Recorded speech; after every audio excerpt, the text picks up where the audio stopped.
और आपको बता दें, इस बीच देवेंद्र फडणवीस भी सामने आए हैं, पूर्व मुख्यमंत्री महाराष्ट्र के, और कहा है कि इस्तीफा बहुत पहले हो जाना चाहिए था। देशमुख ने इस्तीफा देने में देरी की। देवेंद्र फडणवीस का कहना है कि इस्तीफा जब आरोप लगाए गए थे परमबीर सिंह द्वारा, तभी इस्तीफा आ जाना चाहिए था, क्योंकि आरोप काफी गंभीर थे। क्या कुछ कहा देवेंद्र फडणवीस ने, आइए सुनिए। गृह मंत्री का ये इस्तीफा बहुत पहले आना चाहिए था। जिस समय इस प्रकार के आरोप लगे, फिर पूर्व पुलिस कमिश्नर का पत्र आया, पूर्व कमिश्नर इंटेलिजेंस का रिपोर्ट खुला हुआ, इसमें से किस प्रकार से सरकार में रैकेट चल रहा है, ये सारी चीजें बाहर आई। सचिन वाजे, इनके इन्वेस्टिगेशन में जो जो चीजें बाहर आई वो आश्चर्यचकित करने वाली थी। एक प्रकार से मुंबई और महाराष्ट्र में सिंडिकेट राज चल रहा था। ये सारी चीजें बाहर आने के बाद तुरंत इस प्रकार का इस्तीफा ये गृह मंत्री से लेना चाहिए था, लेकिन वो इस्तीफा नहीं लिया गया। आखिरकार उच्च न्यायालय को इसमें हस्तक्षेप करना पड़ा और उच्च न्यायालय के हस्तक्षेप के कारण ये इस्तीफा देना पड़ा है। लेकिन जहां एक और ये इस्तीफा हुआ है, वही मैं दूसरी ओर सवाल पूछना चाहता हूं कि मुख्यमंत्री मौन क्यों है। ये पूरा प्रकरण बढ़ता गया, प्रकरण जटिल होता गया, परत दर परत खुलता गया। इसमें से कई आश्चर्यचकित करने वाली चीजें बाहर आई, कई सरकार का और स्टेट का नाम खराब करने वाली घटनाएं घटी। इन सारी चीजों में मुख्यमंत्री जी मौन रहे। पिछला स्टेटमेंट जो मुख्यमंत्री जी का मुझे याद आता है, तो वाजे कोई लादेन थोड़ी है। इस प्रकार से वाजे का समर्थन या उसका बचाव मुख्यमंत्री जी ने किया था।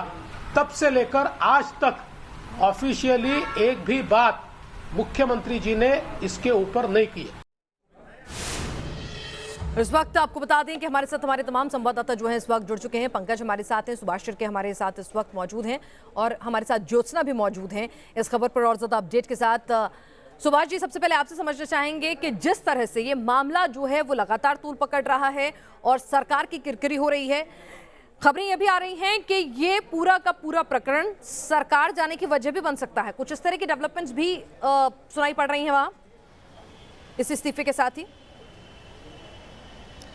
देखिए, अनिल देशमुख का इस्तीफा यहाँ तक ये मामला जो है वो सीमित नहीं रहेगा, क्योंकि इसके आगे भी ये मामला जाएगा। जैसे रविशंकर प्रसाद, इन्होंने सीधे उद्धव ठाकरे को इस मामले में ललकारा है, क्योंकि कहीं ना कहीं इसमें बीजेपी एक राजनीतिक एक चाहती है कि एक मौका है, और ये मौका पाने का मामला जो है वो पूरी तरह से वो हाथ चूकने नहीं चाहते।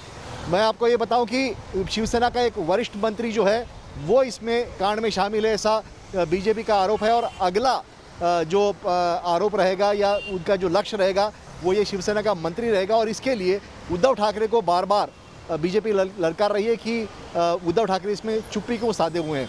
इस मामले में अनिल देशमुख, इनकी अरेस्ट होने की काफ़ी संभावना जताई जा रही है। यही कारण है कि उनका इस्तीफा तुरंत आज शरद पवार ने लिया। तब तक किसी ने मांग नहीं की थी कि अनिल देशमुख इस्तीफा दे, लेकिन शरद पवार ने तुरंत मौके को भागते हुए इस अनिल देशमुख इनका इस्तीफा लिया है। तो ये मामला जो है वो आगे तूल पकड़ता जाएगा। बिल्कुल, तो ये मामला तूल पकड़ेगा, क्योंकि ये पूरा नेक्सस, ये पूरा सिंडिकेट इतना छोटे स्तर का नहीं हो सकता, सचिन वाजे का नहीं हो सकता। कौन कौन नाम लिप्त थे और ये नाम बाहर लाने में बीजेपी कोई कोर कसर नहीं छोड़ेगी। लेकिन इस बीच पंकज, नए गृह मंत्री को लेकर भी अटकलें तेज हैं। कहा तो ये भी जाता है कि जो स्थिति है महाराष्ट्र की, वहां इस पद पर कम ही लोग इच्छुक होते हैं बैठने के।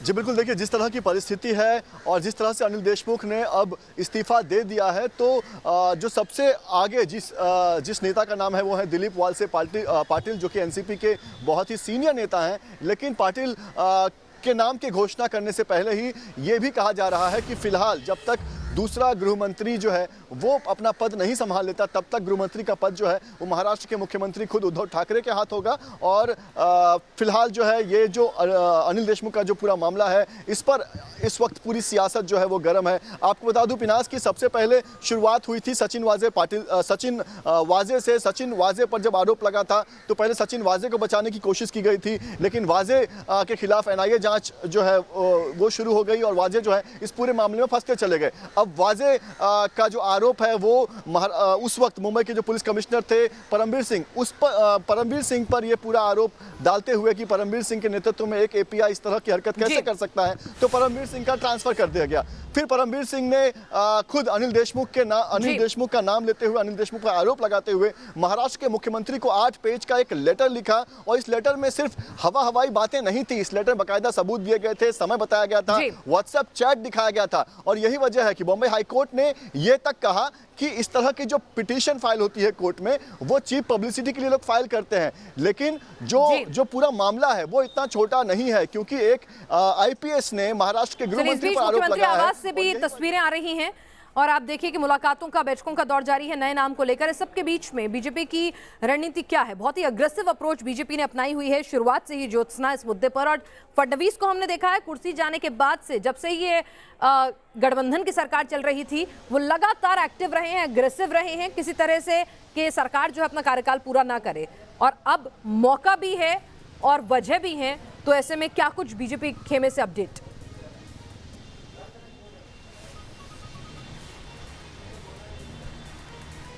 बिल्कुल सही कहा, क्योंकि फडणवीस लगातार ये भी बोल रहे हैं कि ये सिर्फ आखिरी नाम नहीं होगा महाविकास आघाड़ी सरकार के मंत्री का, इसके आगे और भी नाम आएंगे जो किसी भी तरह के घोटाले में, या हमने देखा कि पहला जो मामला था महाविकास आघाड़ी सरकार के जो संजय राठौड़ थे उनका मामला सामने आया था, अब ये अनिल देशमुख का मामला सामने आया। उसके बाद भाजपा लगातार ये कह रही है कि आने वाले समय में और 6 मंत्री रहेंगे, और इतना ही नहीं बल्कि अनिल देशमुख के मामले में भी वो कह रहे हैं कि इसमें एक और शिवसेना का मंत्री जुड़ा हुआ है। तो कहीं ना कहीं भाजपा जो है अब पूरे एक्शन मोड में है, वो पूरे तैयारी के साथ है कि किस तरह से महाविकास आघाड़ी में जरा सी भी उनके हाथों चूक होती है, जरा से भी उनके कई मामलों में, कई कांड में अगर उनके नाम आते हैं तो बीजेपी उनको नहीं छोड़ने वाली है। बीजेपी ने साफ तौर पर दिखा दिया है।